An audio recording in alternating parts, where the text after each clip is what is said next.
He didn't elaborate? He didn't take notes? He didn't... And So, nobody else was present?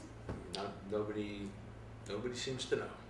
So we get to speculate what happened at this meeting.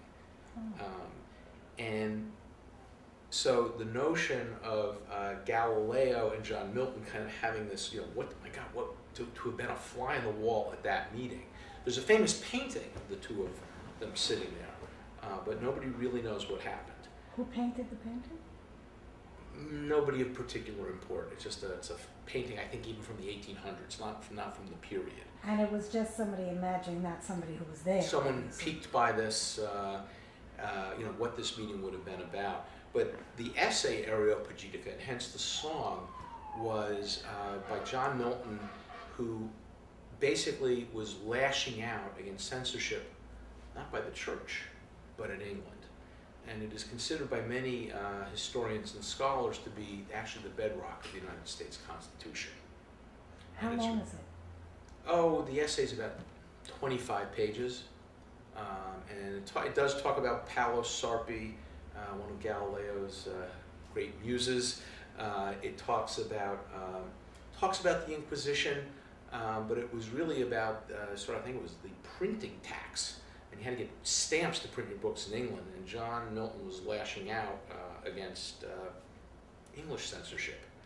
And so this notion of a song that takes us all the way from the Garden of Eden to the Areopagus in ancient Greece and to the U.S. Constitution was what this song was really about. He only alluded to meeting with Galileo in this essay? Yeah. Was it sort of in a spot in the essay where it could have related to something else he was saying, or was it just like an offhand reference? It's a bit of an offhand reference. It's when I met with the blind Galileo.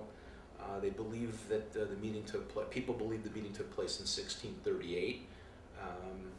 That's about all we know about this meeting. And Galileo never took any notes or made any notion. Well, probably at the time, Milton was not that famous.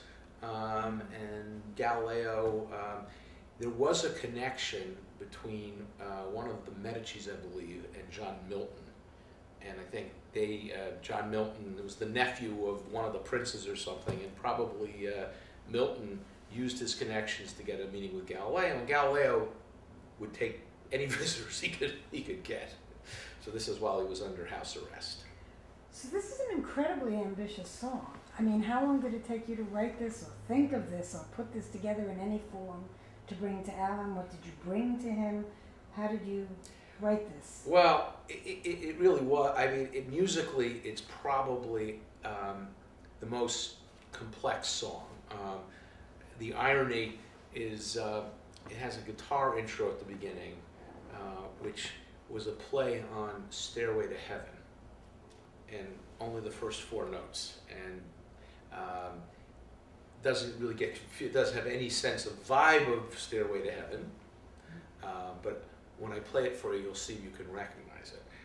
But it was really, it started off as a play on Stairway to Heaven with the guitar intro, but then we took it in a very, very different direction, and admittedly, from both the vocals and the arrangement and the harmonies, this one we all thought was very Beatley, and it, the chord changes, I can't even name the chords. It's just one of these things where I sat there, and it took a while to write, and the sections are very, very different, but it's probably my favorite song.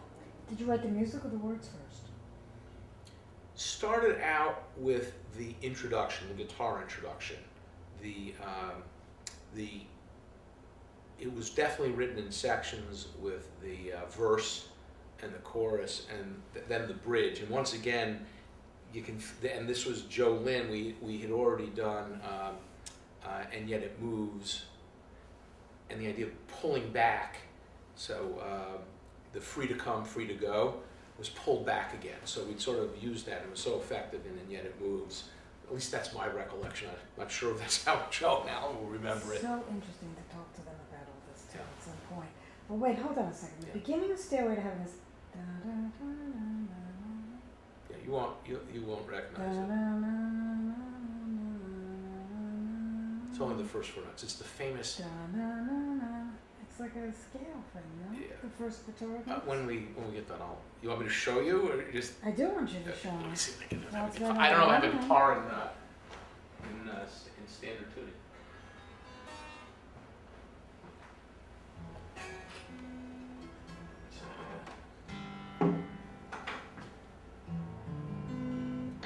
Close enough for rock and roll. Close enough. Yes.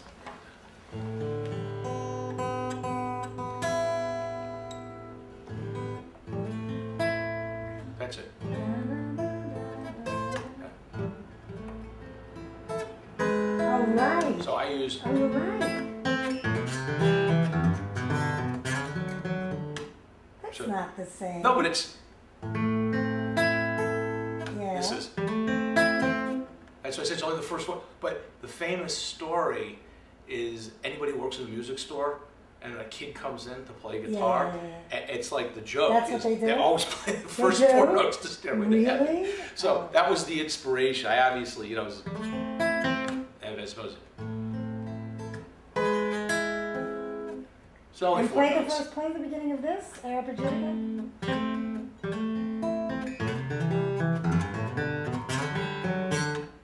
You wouldn't notice it as Stairway No, to no, Heaven. but this is good. I like this better, actually. Then Stairway to Heaven. Well, that would be. Well, I hate Stairway to Heaven. Oh, you do? Oh, Oh yeah. my You know, God. Robert refers to it as that wedding song. Oh God. I mean, always referred to it as that wedding song. Oh. They don't think that's their masterpiece. They think No, their no. masterpiece is Cashmere or Trampled Underfoot. No, or I any can of see them. that, but this is. To them, this is a schmaltzy. It's and it's the an lyrics anthem. make no sense. It's an anthem. But the lyrics make no sense of the hedgerow and Well, whatnot. yeah. I mean, we always used to laugh about it. Yeah. I have tons of No, quotes from them about this song. Oh, that's very well. What's Anyway. very funny is it wasn't consciously like Stairway. It was just I kind of noticed it was the first Right. 4 notes, and that whole joke of anybody walking into a guitar Right. store. But This this is much pretty serious. ballsier. Yeah. But this is ballsier because it's deeper. It's like in a lower key or something. No, maybe? it's the same key. It's the same key as Stairway. It's. It doesn't go up high. Well, then it goes stays down. low. No, then right, it goes that's down. the difference. So that's why it sounds deeper. Yeah. And this had kind of like the hammer-ons and pull-offs. It's Whatever it's that kind of is. hard. What's a hammer on a pull? Uh, I know you told me that's something I haven't told you, but how do you show a hammer-on? I'm only what plugging it's once I'm. Oh, Yeah, okay. I'm hammering on. Oh, I see. Okay. Okay, and it's actually you could even hear it because the. That's good.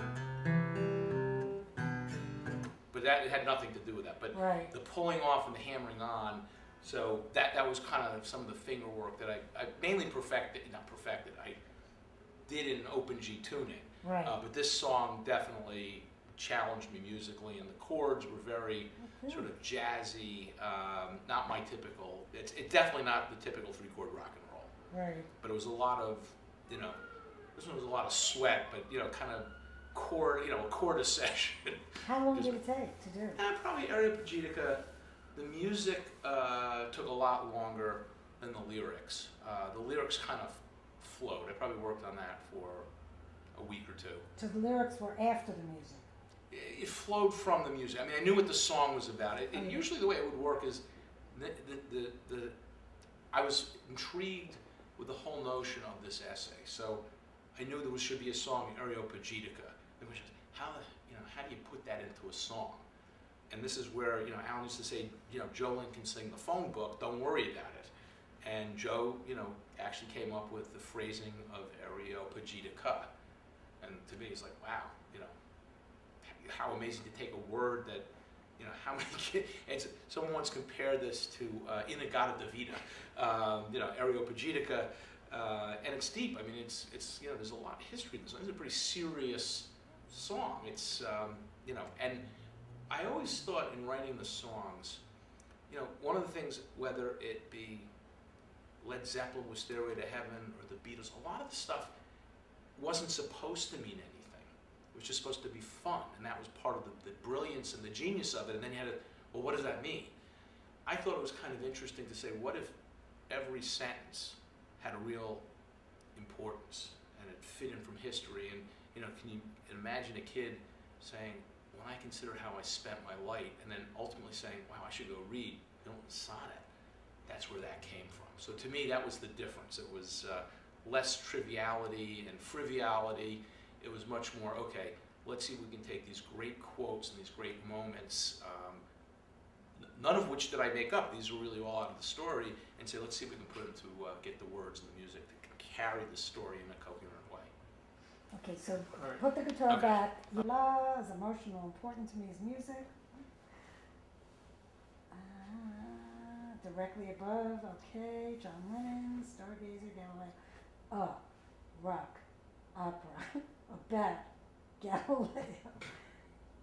Galileo's a rock star, fought with the church, had unconventional ideas, turned out to be right.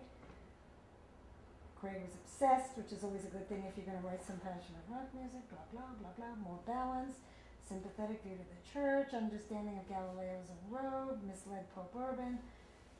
Well, I wasn't all that interested in the religious politics, a rogue, I surely could appreciate that.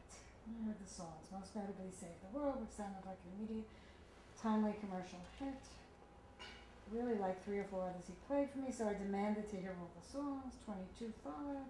Catchy, Rules by Fools, Aeropagitica, Slinky, Swampy, Sexy, 95 Bottles, Minor Chords, Mathematician, and Yet It Moves, Showstoppers, Boys in the Bar, Last Kiss in Venice, Lights in Heaven, Save the World, Theatrics, On the Moon, Friars Roast, Head of a Pin, Gospel-like Harmonies, Faith or Truth and Reason. Isn't it Faith or Truth and Reason? Because you keep saying faith. Well, I'm now reconsidering changing it. Faith and or Rockers, Truth and City Reason. of God, blah blah, and casting the songs ever since. Some could be less bombastic, more acoustic than what currently exists on the demos. Some could utilize Renaissance instruments. Others are full-on being projection. And some cry out for fantastic guitar solos. Others evoke a Motown gospel feel. The demos need to be tweaked. Maybe some even need to be redone, but the basics are there. Blah, blah, blah, blah. Staging possibilities limitless. My real interest is combination of strong commercial contemporary songs sung by real singers. You should take that line out. I mean, I could edit this a little better. Why don't you take a look, you've now lived with us a bit. Yeah, I mean, I would make it a little softer in this whole paragraph about less bombastic, more acoustic. I would just say the songs lend themselves to, you know, endless Here's what would be great. Why don't you email it to me? I got it. Yep. And let me just, I don't want to fuck with it too much because this was really it's your pretty first much, it's your first impression. well, I worked on it a little, but I wouldn't want this published as a piece of writing because that's different. Right. But this is pretty straightforward, pretty honest, still true. Yeah. I would just like to fix a few little things at the end. Hold on a second. People should see and hear this, not just because there's a point to be made, blah, blah, blah. 20 years ago, David Bowie could have done it. Last year, before he got hugely famous, I thought of James Blunt. You know that we were in Italy, you and I. And I emailed, well, because nobody did. He didn't have that song, You're That one Beautiful scene on out the here beach. yet. Is this the one that he does on the beach? You're Beautiful. You're Beautiful, yeah. And it was starting to be a hit in England, but nowhere else. And Italian MTV played it for the first time. And I emailed my friend at Atlantic, because I saw that it said Atlantic Records, and I emailed and I said, who's James Blunt? And when I came back to New York, she emailed me and said, why do you want to know? He's going to be a huge priority for us next year. He's got a big single coming out. Did you like it? And that's when they started to push him. And then I met him. I remember we talked about it, but I had no idea we were talking. And then I met him at Leor Cohn's house. I had done a photo shoot with him that we never ran because Graydon didn't want to run it after we finally did it. But I had a long talk with him with Ahmet at Leor's house. And I told him the story. And I said that I was there and I was with you, and we were talking to people in the Vatican, and there was this rock opera you'd written about Galileo, and I thought he would have been perfect for the role, but now he was too famous and we'd never get him. And he said to me, you never know what I might want to do. Why don't you send me some of the songs? And I never did because we never decided what we were going to do with this. But that's my James Bond story.